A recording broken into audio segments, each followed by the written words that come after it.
Save It for the Blind is sponsored by Kershaw Knives. Kershaw manufactures next-level pocket knives for outdoor enthusiasts. Save It for the Blind is now also being sponsored by Roseville Motorsports. Roseville Motorsports is the greater Sacramento area's premier destination for all your power sports vehicle needs. Stop in today to browse off-road vehicles from leading manufacturers like Polaris, Yamaha, and more. If you guys are enjoying the show, we'd love to hear from you and get your support.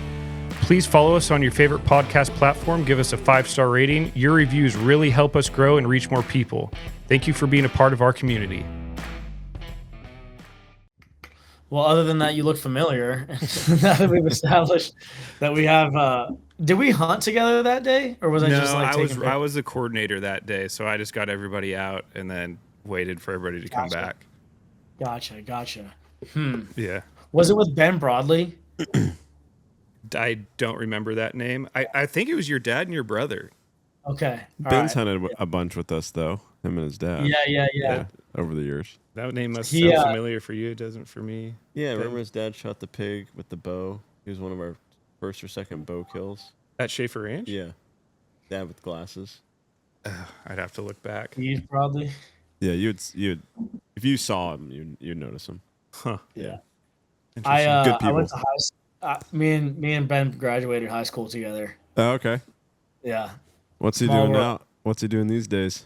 I know he's in college. I haven't talked to him in years. It's crazy after high school what happens with your friends. Some of them you get really close with. Some of them dissipate. And then obviously like kind of just real life happens. It does. Well, we graduated in 2020, so that was probably the weirdest year to graduate high school in history. That's tough. Yeah, it was just like one week in April, and they're like, "Oh, you guys get 2 weeks off. There's a virus going around," and then we just never went back to school.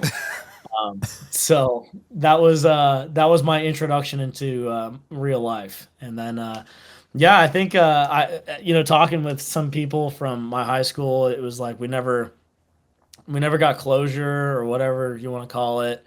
I mean, hindsight, it's high school, right? But during that time, it's such a big part of your life. It's like all you know. Yep.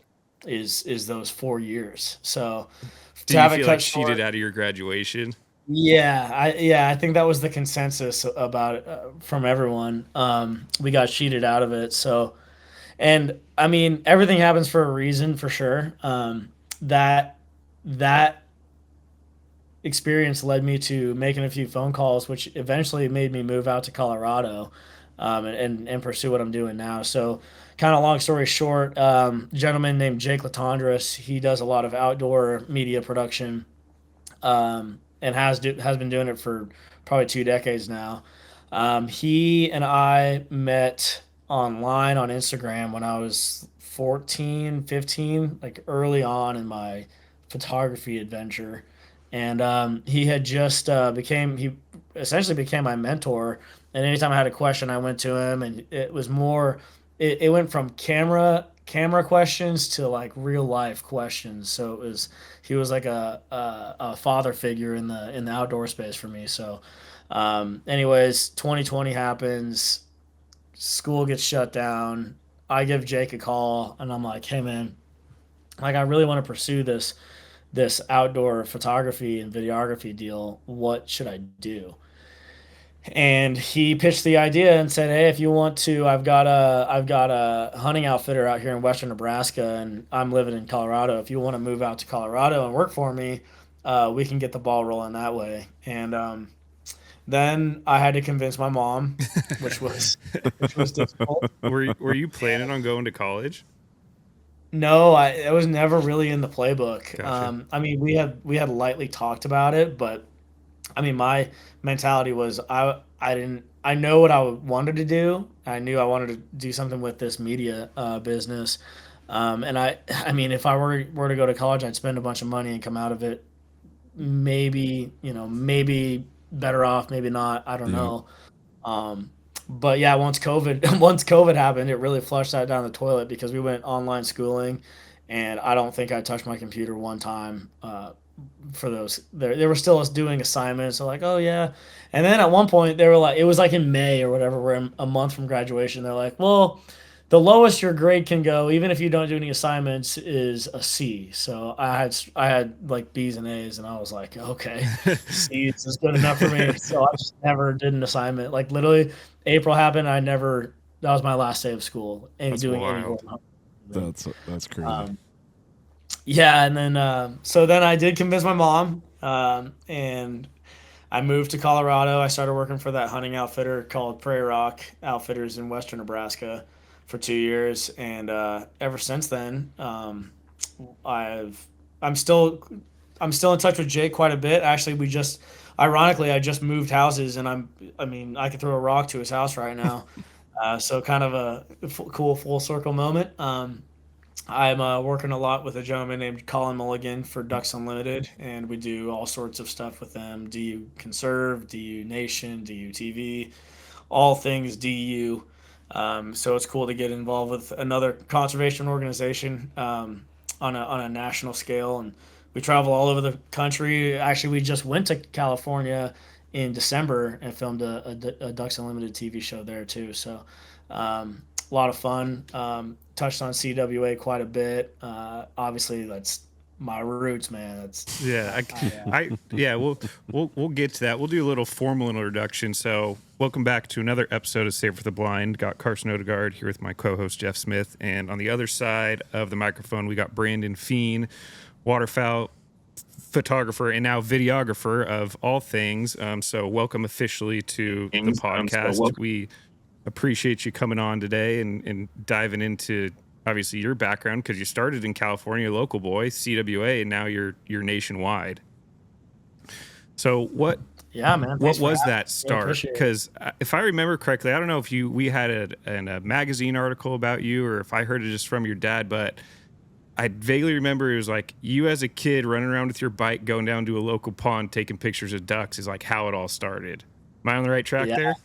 Yeah, no, that's right. I grew up in a town called Vacaville, California, and about 3 or 4 miles from my house is a lake, big lake called Pena Adobe, if you're familiar. And yeah, every day before I got my driver's license, I would ride my bike out to that lake, take pictures of ducks. There was creeks all over the place, take pictures of wood ducks, and I was obsessed with it. And it was a weird obsession to have, especially in your typical high school where people are either playing sports or whatnot. There's the typical stereotypes, and I didn't fall in any of those. So I was named the Duck Kid. And were you hunting a lot at the time, and this was like an off-season thing, or were you taking pictures of ducks at this time during hunting season? Because that's for me, like, how do you balance that, especially when you're a kid? Yeah, I mean, it was a weird time. Like I had been playing baseball my whole life, and my whole life I was 13, and I was a pitcher, and I got an arm injury, and that happened in October of 2012 or 2013 or whenever it was. So then I never played baseball again, and during that time, it just so happened to be in an October, and we were moving houses.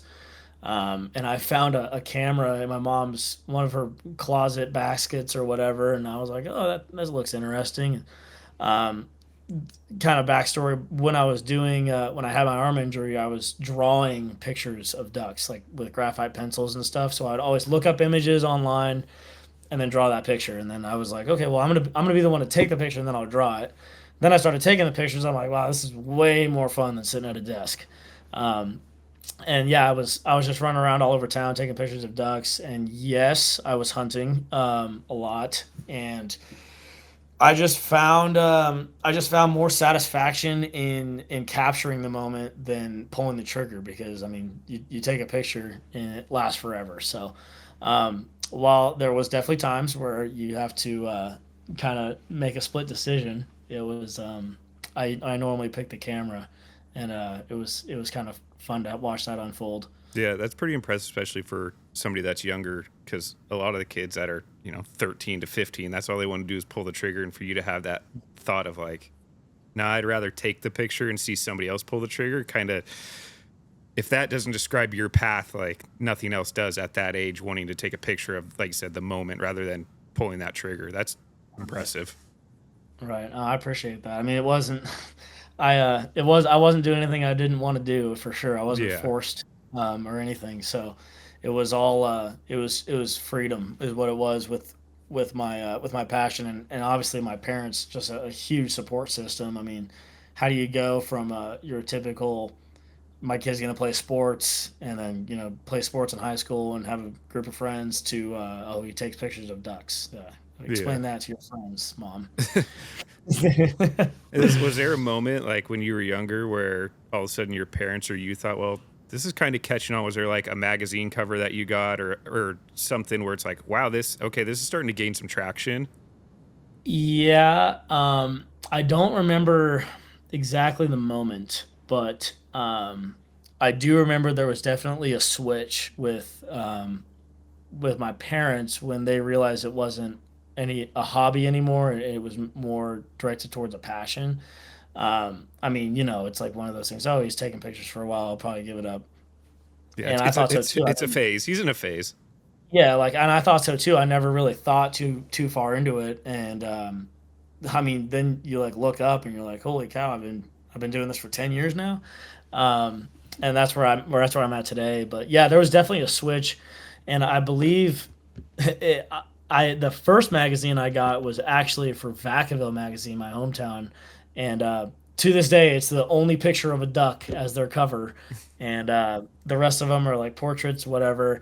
Um, all shot by a gentleman named Ryan Bates, and I think I'm the only one with the duck on it still. So that was my first one, and yeah, I just posted them all to Instagram during a time where the algorithm was people would see it, new people would see it, and then I would meet people, I would talk to people online, and I mean, hindsight now, it's probably weird thinking a 13-year-old is talking to a bunch of old men online, ducks and cameras. But yeah, then I mean I think that was I don't know if there was really one defining moment. I think there was a wide variety of things that happened pretty closely together that really flipped a switch, and yeah, I haven't really looked back. Yeah, even when you were younger, you had multiple CWA covers. I remember seeing those when they came Yeah, up. yeah, I have. Yeah, there's one of my dog back there, Crash, with a mallard. There's a speck somewhere. Yeah, I'm blessed for sure. Blessed. I can't thank everybody enough for the support. I don't feel like I deserve it. I was just doing it because I liked it, right? And it's been a cool experience. I mean, it's taught me everything I know up to this point, and I've met some incredible people along the way. I've met some of my best friends. I mean, mentors, and I mean, people I consider family now. And even though it's kind of brought me a few states away from California, I still miss that place every day. I talk to my parents, and it's just been an enlightening experience. Yeah. We're talking about kind of magazine covers. What makes a good waterfowl picture? Because I see ducks, and if I take a picture, like there's just a different look to pictures that are done your style or other styles that are that caliber. What's the difference? Like, what makes that good picture? I think good is subjective. I think it's like asking somebody like what makes a good song, right? I mean, I don't want to call myself an artist, but in a way, photography and videography is an art. So to to make something good, I don't know how to answer that just because I just do it the way that my eyes see it, and the What are way I you see looking something. for in a picture? I mean, obviously, there's a quote I've heard that's you can fix everything except for out of focus, which means it's got to be sharp. And then from there, you editing is key for sure. You have to bend light. I mean, same thing with painting is controlling color. Photography is controlling light. Same thing. Music is controlling sound. So with photography, you're bending your light. Everything is about light. And there's so many different ways you can do it. You can shoot backlit, side lit, front lit, top lit. Um, it is all subjective, and a good picture is no different than somebody else's version of a good picture. I think that what I'm looking for is something that I see I don't know really how to answer the question just because everything is so different. Every day is so different, and every photo is so different, um, and every moment is so different. That's really the love of photography has come from capturing moments that can never be captured again. And I mean, to make something good, you just have to strive to be the best, and that's what I've always strived to be better than I was yesterday. Has been my motto. So better with controlling the light, better with editing, better with capturing moments, better with capturing the right moments. And whatever that right moment is for me may not be the right moment for somebody else, but I mean, it's all subjective. Yeah. Do you have a picture that you're most proud of that you kind of look back and is like, that's the one? I've been asked this question before, and I don't know. You don't have that just Um, like one framed picture where it's like that was the shot. The CWA I covers. don't. Yeah, CWA covers. Yeah, the picture of that photo of I actually have it hanging up behind me is that photo of Crash, my black lab. He's a special dog. If I had to pick one of my favorite, yeah, if I could pick a favorite cover, it'd be that one by far. I mean, I mean, the lighting's just great. I mean, it's a black dog against a beautiful contrast in the butte sink, holding a green head in his mouth. I mean, it just doesn't get any better than that. I mean, that's your standard black lab mallard duck, California. Yeah. If you could wrap it all up in one, that'd be it. Yeah. Now, when you're working for like the outfitter, are you doing just marketing material for them, or are you just going with the hunters during their trip and just giving them videos or stills afterwards? I mean, what's your role there? So I don't work with outfitters that much. I do, and it's not because I don't want to. It's just I just haven't really had the experience to really get involved with them. Except for 2 years ago, I worked with a outfitter in Western Nebraska, and we I got hired to be the marketing manager, and I ended up becoming a guide. So it was just kind of my fault. Uh, and it was funny because I'll never forget this. My first 2 weeks on the job, I moved there August, like middle of August, and then September 1st was opening mule deer season, archery mule deer season, and I've never been deer hunting, 0 times. And my boss comes up to me, he's like, "Hey Brandon, get ready, you're guiding an archery mule deer hunt on the first." I'm like, "What?" And I was like, "I'm holding a camera like that. Am I? You want me to film it?" He's like, "No, you're guiding." And I was like, "Oh." And it's just funny stuff. I ended up finding a buck that was pretty decent, and or at least I thought it was. And I scouted him out for 2 weeks, and literally every single day I was like, I will not fail. And figured out this deer's or this buck's feeding pattern, his bedding pattern, and his watering hole. And I figured out exact at what point in the day for 14 days he did the same exact thing. So I knew at one point in any day I knew where he was. And day one shows up. I left the camera back at the house because I was being a guide, and then we shot that deer on day one at 45 yards. Then the next day we shot limits of doves, and then the next day after that he booked a pronghorn hunt, and we spot and stalked an archery pronghorn, and that was my first experience of working in the outdoor industry. And I just was never a camera guy after that. I was always a guide. Oh, that's Even interesting. though I took pictures, that wasn't what I was being paid for. But that's why you So moved out there originally, though, was for that job. yeah, so I in high school, I graduated in 2020, and everything went south. Met that guy Jake Latondras, my mentor. Met him when I was 15, and he was a part of this outfitter in Western Nebraska. And yeah, he offered me a job to be the marketing manager out there, and then I was like the marketing manager slash guide, and mostly guide. And you had no deer hunting experience or big game experience Zero, for that. zero, like zero. I mean, the client that I have on on the day they showed up, um, his name is Charles. I'll never forget this. And he, my boss, his name's Ryan, or my boss at the time.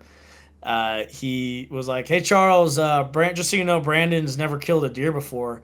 And then he looked at me. He's like, "You've been deer hunting before, right?" And I was like, "Do you want me to be honest?" He's like, "No." So the whole time he's thinking like, "I just got gargled with this kid, this 18-year-old kid, never been deer hunting." And so it was funny. He was a trooper about it. But when he asked me, he was like, "Do you have a deer in mind?" And I was like, "Yeah, I've got a deer for you." And he's like, "Is it a good one?" I'm like, "I think it's pretty good."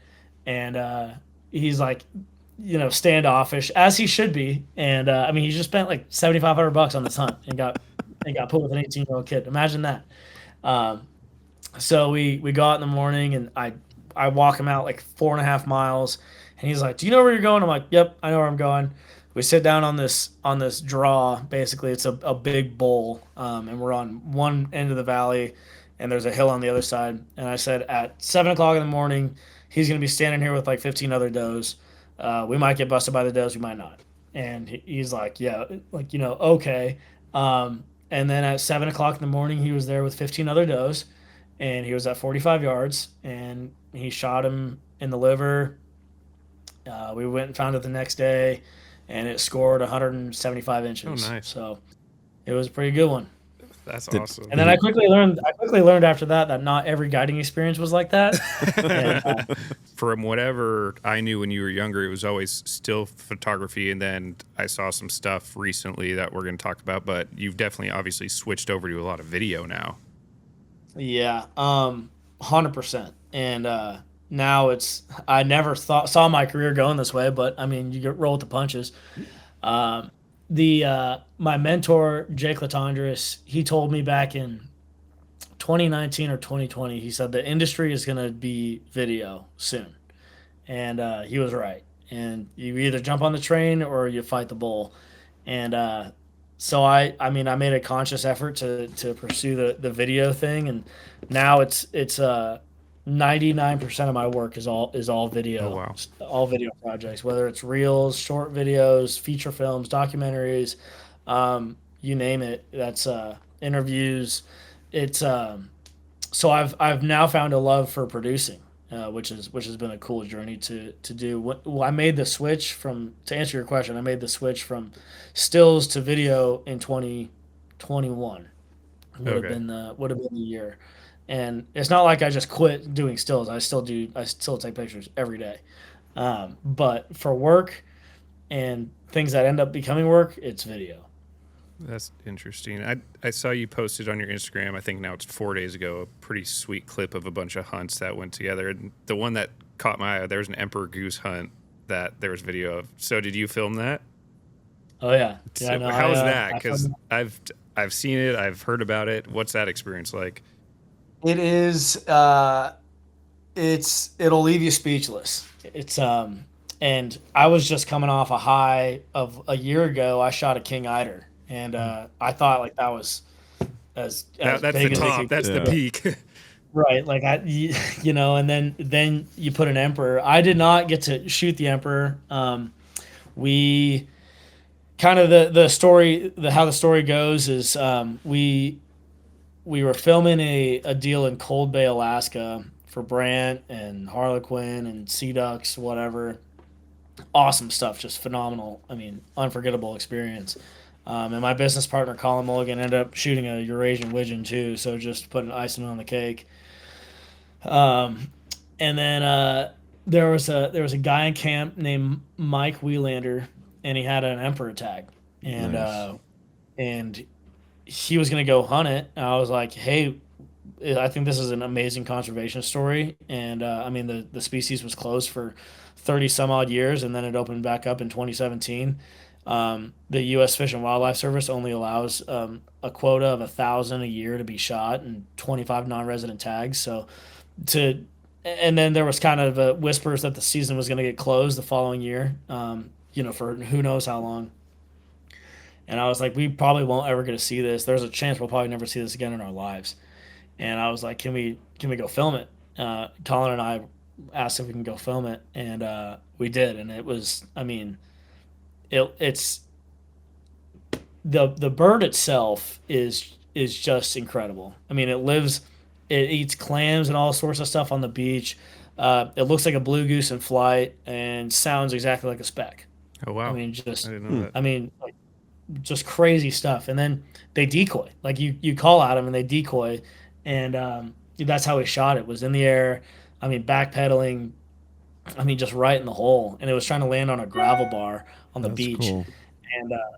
And it, once you had the bird in hand, I think everyone had the same feeling of just not only like a weight lifted off your shoulders, but more so just gratitude for the moment. I think everyone was just so involved in the moment. The whole trip, cameras were rolling the entire time, but it was hard to film that moment. Well, it was I did film it, but it was hard to film just keep a camera rolling the whole time because you wanted to be present, like you wanted to be in that moment, not looking through a lens. So luckily the other camera guy and I, his name's Guy Shepherd, we took a moment. We were just like looking at what was happening. I'm like, holy cow. And yeah, coming off the high of a king eider to an emperor goose, I mean, it's just they're just both in a different category. Yeah, 100%. Do you have something that's on your bucket list that you want to film that you haven't had the chance to film yet, or like a place? Like, Um, to film, I mean, yes, we're gonna go do it in Oregon. We're gonna go hunt the Aleutians, but that's in 2 weeks. We're leaving to go do that. Other than that, I mean black ducks up in I think they're in I forget where they are where you can really target them. I want to say Michigan or somewhere Maryland. Black ducks for sure. Canvasbacks, but I can go do canvasbacks in California. go Uh, off a 37. and I always say this because I do get the question quite a bit is like where's been the favorite place you've ever filmed or hunted in? And I always say this: my favorite place is the Butte of California, and if were to have my last hunt on Earth, it would be there. Yeah, Um, it's just it's so it's so unique. I've hunted all over the country now, and there's no place like California, especially the Butte Sink. I mean, you've got flooded willows, flooded watergrass, tule patches. You've got the smallest mountain range in the world right at your feet, and you're shooting ducks in close quarters. You're shooting all sorts of ducks when the bypass floods. You can shoot divers and canvasbacks and redheads, and when it's not on a big north wind, you can shoot mallards and wood ducks and pintail and widgeon and whatever. There's no place as diverse, and there's no place in my mind that's as beautiful as the Butte Sink. yeah. So Hard to beat. We run into it a lot where we'll have folks come out here that work for us from other states. I had no clue California has so many ducks. It's like nobody really does. And you talk to other people in other states, I'm sure you get that a lot. Like, there's ducks out there. Like, you sure? oh yeah, oh Mhm. yeah, it's a stigma, Yeah, and 100%. and I'm like yeah no there's no ducks in California. You're right. Yeah, Uh, no, it's a special place. I'm blessed that I that's where I call home, and that's where my dad took me out when I was 4 years old in a little sled, and I was riding around at the refuges from Sac Refuge to Delavan to all sorts of places. It's just a special place, and yes, there's a lot of ducks, yeah, and especially the mallard hunting out there. I mean, the Pacific Flyway is unique for the bird limit, the 7 bird limit. That's nowhere else in the country. Can you go shoot 7 mallards? It's always 5. You get a bonus duck, and I mean it's crazy. When I moved out to Colorado, now we're shooting mallards in cornfields, and they're trying to pick out a widgeon or something in a big flock of mallards. I'm from California. I've seen plenty of widgeon. I want to see some mallards too. yeah. So it's interesting. All over the country, you see different sorts of cultures and styles and people and the way they hunt, and I mean it's so diverse. So that's been my big takeaway from living out of state. While I do always want to go back, it's been a blessing getting to travel and meet all sorts of folks. I heard you had a grizzly bear encounter on camera. That was How'd right before how'd that that was work out? that was literally. I can't believe I didn't say this earlier. Um, as we were going out to go on that emperor goose hunt is when we encountered that grizzly bear. Same day. Uh, same hour. Oh, I don't know how I forgot about that part. But yeah, I'm right on the front of the boat, and it's probably a 15-mile boat ride out to where we're gonna go hunt the emperors. so are you going on a river or bays out in the It's a ocean? bay. Okay. So it's basically it's called Eisenbeck Lagoon in Cold Bay, Alaska, and it filters into the Bering Sea. So we're kind of just driving down this inlet on the lagoon, and there's a big old grizz on the bank, and we're like, man, well, let's go get pictures of him. And I'm sitting on the front with my camera, just taking pictures, and we're probably 30 yards away from him, like close enough. But we felt safe enough in the boat where we thought. And the water we were in was super shallow. Like we were dragging the bottom the whole time. And all of a sudden, that bear just decided he wanted to cross, and he turned to us. He showed us his shoulders, and the captain gets on the motor, and we're not going anywhere. Oh, And when we got jeez. on the motor, it got loud, and he got pissed, and he pins his earbacks and full. Oh, I mean, cleared 30 yards to 20 to 10 in 4 strides, 5 strides, and this whole time this is happening, I'm sitting on the front just shooting photos of it, and I've got a big lens on, and the bear actually got so close, like that picture that I posted online is that's as wide as the camera angle. I couldn't zoom my camera out anymore. He was so big, he covered up the entire frame. His shoulders are out of it, and yeah, I got charged by a grizzly bear. And if it was gonna be my last moment on Earth, at least it was documented. Oh, jeez. then you guys went from that to go shooting the emperor goose in like a Yeah, few yeah, hours. right after. Yeah, We just you kept can't going. top that day. That's forever. Yeah, Yep, yep, that's yep. it. That was it was special. It was special. I can't believe I forgot about that part. You I didn't wiped it forget from your about it. memory. Yeah, no, it was so. It's always funny to see people's reactions under the most exhilarating, like the adrenaline rush you have from that is incredible. The only thing I can compare it to is one time I rode a bull, just stupid. My mom wasn't a fan of that, and that was the biggest adrenaline rush of my life by far until that moment of the bear. I mean, he's grunting, he's snorting, he's pushing water, charging us, and some guy, like one guy's in the boat, just big-eyed, bug-eyed. We've got the captain that's like, "Oh, dang, that was pretty close," and then we've got Colin, and he's sitting there like, and then there's me. Um, I'm just hooting and hollering. There was another boat away from us, and I literally like shot my hands in the sky. I was like, "Yes!" And because it was funny, all week I'd been saying I was like, I want to get close to a grizzly. I want to get close to a grizzly. Close, like 100 yards. I want to get within 100 yards. You got your wish.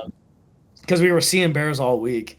And then somebody, his name is Mike, said something to me. He was like, "Yeah, was that one close enough for you?" I was like, "Yeah, I'm okay with 10. I'm okay with 10 yards." Did it short stop you, or did you guys get the boat kind of unstuck and got going? Yeah, we got it unstuck. He really revved it that time. Like we were kind of trying to get out of it, but that time he was like, "All right," and just got on plane and we left. But yeah, we turned around that bear. He charged us, then he turned back around, and as he's getting out of the water, he turns around, looks over his shoulder, and goes, "Whew," and splashes the water and walks away, and that was it. Oh wow, that's wild. Yeah, you don't see that stuff in California. Turns out. No, you don't. You don't. We've had some kids come out work for us. They're like, "You guys don't have anything like poisonous? No cottonmouths? Yeah. No snapping turtles?" I'm like, "No, dude, we're California. Like, you got a black widow, and maybe if you're hunting down south, like maybe some rattlesnakes if it's too hot. But nothing's really gonna get you out here." No, Yeah, no them Florida alligators, no boys. nothing. Yeah, them Florida boys. That everything in Florida is just trying to kill you. It's like the Australia of America. That's a good way to put it. You've got spiders as big as your face. You've got gators. You've got cottonmouths. You've got every poisonous frog, iguanas, whatever. I've spent some time in Florida. I know all too well what that kind of cesspool is. Yeah.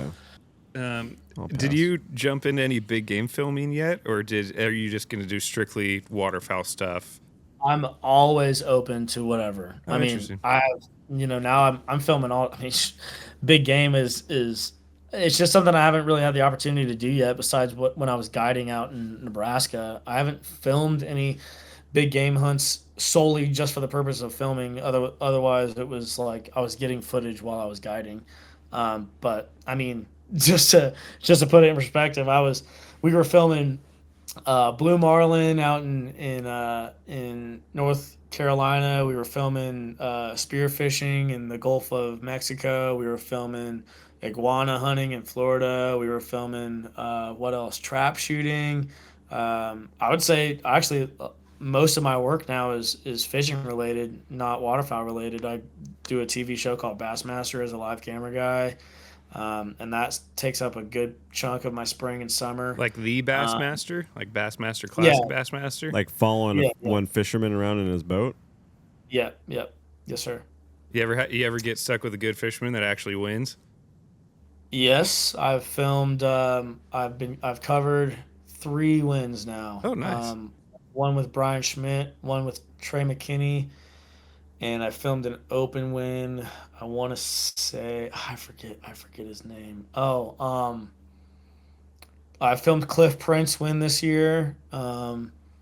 Yeah, it's always cool to be on the winning boat. Obviously, like when you're a live camera guy, there's 10 of us, and you're always on the top 10 boats of that day. So the way it works is day one and two, there's 100 boats, and day one you get put with historically, like you get put with like a local or like the leader of AOY, Angler of the Year. And day one's always kind of like a mix of anglers that have just historically done well there. Then day two, three, and four, you're always with whoever's in the top 10 on the leaderboard. And then by day four, there's only 10 anglers on the whole tournament, and so there's ten cameras with 10 fishermen, and one of them is someone's covering the winner. There's always Yeah. a 10% chance every time you go to an event you're Hmm. going to cover the winner. Um, so it's a lot of fun. You go to same thing. You travel all over the country, see a bunch of cool things, food, places, people, and you get to spend a lot of time on the boat with some of the best bass fishermen in the world. And you'd think by now I'd learn a lot, but I am absolutely horrible at fishing, particularly bass fishing. I suck at bass fishing. Um, I'm like, oh yeah, I can pick up on that, and nope, no, Yeah, no, that no, this no. next level kind of thing. That is why I am on the back of the boat. Yeah, that's funny. That's pretty cool. Um, Are most of these gigs for TV shows or videos, or is it like, are you doing more like YouTube channels and that type of stuff? It seems like it could kind of go it's both ways. all so it's kind of all over the place. That's the beauty of freelancing is you're never tied down to one thing. With Bassmaster, we're contracted out as we're filming for Fox Sports, so that's live television, which requires no editing on my part. But we do have there's a studio back in Little Rock that handles all of that, um, and it's live. With Ducks Unlimited Television, we're filming for Sportsman's Channel for DU Nation and DU Conserve, which is what I have my hand in quite a bit, is for YouTube.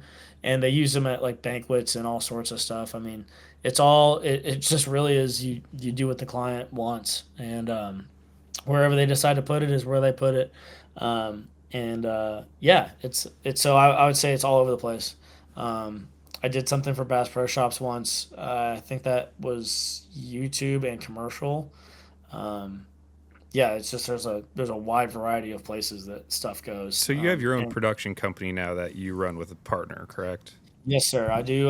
We just finalized it. It's called Stonehouse Studios. Me and my business partner Colin Mulligan, phenomenal young entrepreneur. I mean, I can't say enough good things about him. That dude is just a hammer. He's 24 years old, and I don't think he does anything besides work. I mean, every time I call him, he's always like got something new. He's formulating, and I mean, right now he's working in he took a position as a director of business relations for a startup in Lexington, Kentucky for whiskey, and that's taken up a lot of his time. And he's also involved in the production company quite a bit, and he's become a phenomenal producer. I mean, we've got a lot of cool stuff coming out this year, like that Emperor hunt and the Brant and all that stuff. And we're gonna go do the Oregon deal. We did a big hunt here in Colorado a couple weeks ago, and so he formulates all the big ideas, and I'm on the back end with the filming and editing. So great guy to have on my team, and really we just work so well together. It's been awesome to work with him. But yeah, Stonehouse Studios, we're kind of making our debut this year as an official production company, and we're going to try to see where it goes, and hopefully we can scale it. That's cool. So, like, if somebody, draws a once in a lifetime sheep tag and they want to get it filmed, they could actually reach out to you and be like, "Hey, what's your cost? Come film my hunt." Yes, 100%. And no, we absolutely, that's definitely in the wheelhouse. We're looking to scale to the point where any job we'll either go on it, or we're going to have a team that would help execute, and we'll have a team of editors, videographers, photographers. And we're all going to kind of formulate the same style, same, everything's going to look cohesive. So it's not like you're going to get some random guy that I just found on the internet. Like, we're going to have a real team, and we've got some people in mind that we've been talking to quite a bit that kind of reflect our style. And yeah, I mean, anything you want, really. We do anything from marketing to social media managing to full-fledged documentary feature films. Wow. And everything in between, photography, whatever. We got it covered. And while we do specialize in the outdoor industry, we do a lot more with upland dogs and fishing. And I mean, we're working kind of hush hush, but there's a story about somebody with a medical issue that we found their story super intriguing. So we're covering that as well, and kind of telling that story piece by piece. And yeah, we kind of do it all. That's awesome. That's really cool. Yeah, man. Congrats. Keep up the good work. Well, Brandon, we appreciate you coming on today. Hopefully we see more of your stuff in the future, and maybe come back out and film some stuff for CWA at some point. Absolutely. I mean, California's the home, man. I can stay away, but I can't stay away that long. I always find myself back there a few times a year. Good. Well, when you're back here, reach out to us. We'd love to get you on a hunt somewhere. Awesome. Let's do it. All right. Sounds good, Brandon. We appreciate it. Thanks, Brandon. All right, Carson. Thanks, guys. Thank you. Thank you for tuning in to this episode of Save It for the Blind podcast. You can find our podcast on Apple, Spotify, or wherever you listen to your podcasts.